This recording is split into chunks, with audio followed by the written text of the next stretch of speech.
A very pleasant good afternoon, ladies and gentlemen. Welcome once again to Big Stone Television. Today we will be showcasing an artist that has definitely gone too soon. Today we're going to be talking about Winston Hubert McIntosh. Now, for a lot of people, you might not know who I'm talking about, but if you say Peter Tosh, then the world bow down. Today is Peter Tosh Day. Peter Tosh was born on the 19th of October 1944. He was professionally known as Peter Tosh. He was a Jamaican reggae musician along with Bob Marley and Bunny Wailer. He was one of the core members of the band, the Wailers, which started in 1963 to about 1976, after which he established himself as a successful solo artist and a promoter of Rastafari. He was murdered in 1987 during a home invasion. Let's go to the early days of Peter Tosh. Tosh was born in Westmoreland, the westernmost parish of Jamaica. He was abandoned by his parents and shuffled among relatives. When McIntosh was 15, his aunt died and he moved to Trenchtown in Kingston, Jamaica. He first learned guitar after watching a man in the country play a song that captivated him. He watched a man play the same song for half a day, memorizing everything his fingers were doing. He then picked up the guitar and played the song back to the man. The man then asked McIntosh who had taught him to play. McIntosh told him that he had. During the early 1960s, as an aspiring musician, Tosh went to vocal teacher Joe Higgs, who gave free music lessons to young people. Through his contact with Higgs, Tosh met Robert Nesta Marley and Neville O'Reilly Livingston. He then changed his name to Peter Tosh, and the trio started singing together in 1962. Higgs taught the trio to harmonize, and while developing their music, they would often play on the street corners of Trenchtown. In 1964, Tosh helped organize the band, the Wailing Wailers, with Junior Brathwaite, a falsetto singer, and backup singers Beverly Kelso and Cherry Smith. Initially, Tosh was the only one in the group who could play musical instruments. According to Bunny Wailer, Tosh was critical of the band because he was self-taught guitarist and keyboardist, and thus became an inspiration to the other members to learn to play. The Wailing Wailers had a major ska hit with their first single, Simmer Down, and recorded several more successful singles before Brathwaite, Kelso, and Smith left the band in the late 1965. Marley spent much of 1966 in Delaware, in the United States, with his mother, Cedilla Malcolm Marley Booker, and for a brief time was working at a nearby Chrysler factory. He returned to Jamaica in early 1967 with a renewed interest in music and a new spirituality. Tosh and Bunny were already Rastafarians when Marley returned from the US, and the three became very involved with the Rastafari faith. Soon afterwards, they renamed the musical group the Wailers. Tosh would explain later that they chose the name Wailers because to wail means to mourn, or to, as he put it, express one's feeling vocally. He also claimed that he was the beginning of the group and that it was he who first taught Bob Marley the guitar. Also, according to Bunny Wailer, the early Wailers learned to play instruments from Tosh. During the mid-1960s, Tosh, along with Bob Marley and Bunny Wailer, were introduced to Danny Sims and Johnny Nash, who signed the three artists to an exclusive recording contract on Sims and Nash JAD Records label. as well as an exclusive publishing agreement through Sims Music Publishing Company, Cayman Music.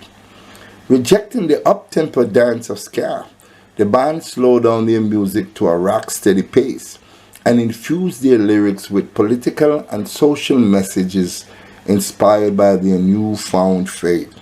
The Wailers composed several songs for the American-born Nash before teaming up with producer Lee Scratch Perry to record some of the earliest well-known reggae songs, including Soul Rebel, Duppy Conqueror, and Small Axe.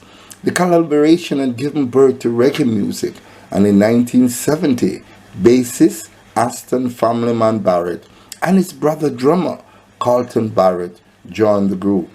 They recorded the album The Best of the Wailers, which was produced by Leslie Kong and released in 1971.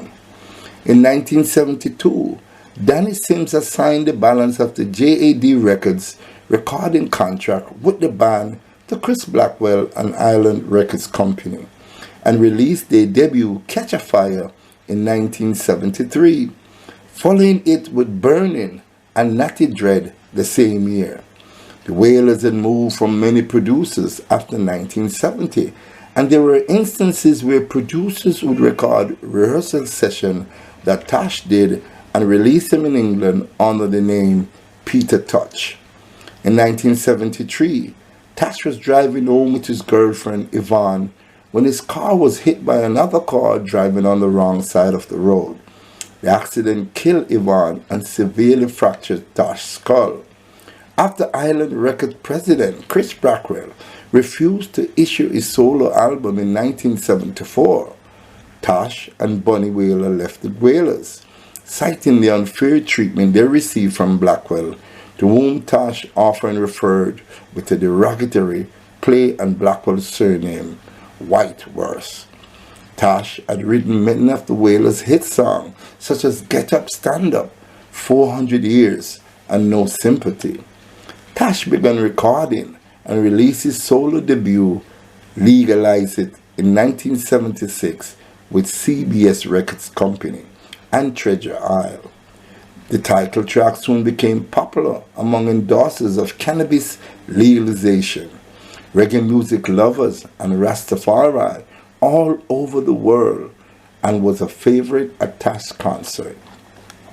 That was his last album from the Wailers, Island Records.